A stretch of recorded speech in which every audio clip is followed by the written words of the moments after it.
মুর্দাবাদ মুর্দাবাদ মুর্দাবাদ গৌরবগগৈ মুর্দাবাদ মুর্দাবাদ মুর্দাবাদ গৌরবগগৈ মুর্দাবাদ মুর্দাবাদ মুর্দাবাদ গৌরবগগৈ হুঁশিয়ার হুঁশিয়ার হুঁশিয়ার গৌরবগগৈ হুঁশিয়ার হুঁশিয়ার হুঁশিয়ার গৌরবগগৈ হায় হায় হায় হায় হায় হায় গৌরবগগৈ হায় হায় হায় হায় হায় হায় গৌরবগগৈ লে সে লে সে সে গৌরবগগৈ লে সে প্ৰথম কথা আমি জন্মৰ পৰা যিখন শত্ৰু ৰাষ্ট্ৰৰ বিষয়ে শুনি আহিছিলোঁ, যিখন দেশে আমাৰ সৰুকালৰ পৰা আমি দেখি আহিছোঁ যে ভাৰত তথা ভাৰতীয় জনগণৰ বিৰুদ্ধে ষড়যন্ত্ৰ ৰচনা কৰি আহিছে, যিখন দেশৰ চৰকাৰে ভালে কিবা ভাৰতৰ বিপক্ষে যুদ্ধ ঘোষণা কৰিছিলে, যিখন দেশৰ লগে মুম্বাই নিচিনা কাণ্ড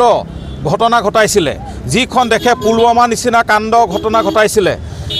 এনেকুৱা অগাধ কাণ্ড হৈছিলে, সেইখন দেশলৈ আমাৰ সাংসদ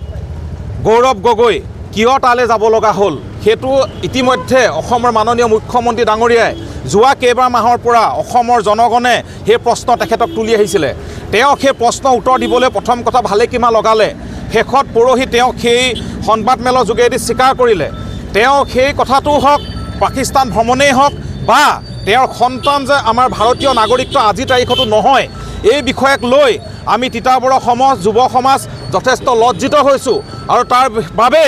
আমি গৌৰৱ গগৈ আজি পুতলিকা দাহ কৰিছোঁ। আৰু তেওঁ কিয় গৈছিলে, তেওঁ পাকিস্তান গ'লেহে যে তেওঁ অন্তৰাত্মাই শান্তি পায়, তেওঁ এনেকুৱা কি কাৰণ আছিলে যে পাকিস্তান যাবলগীয়া হৈছিলে, যিখিনি কথা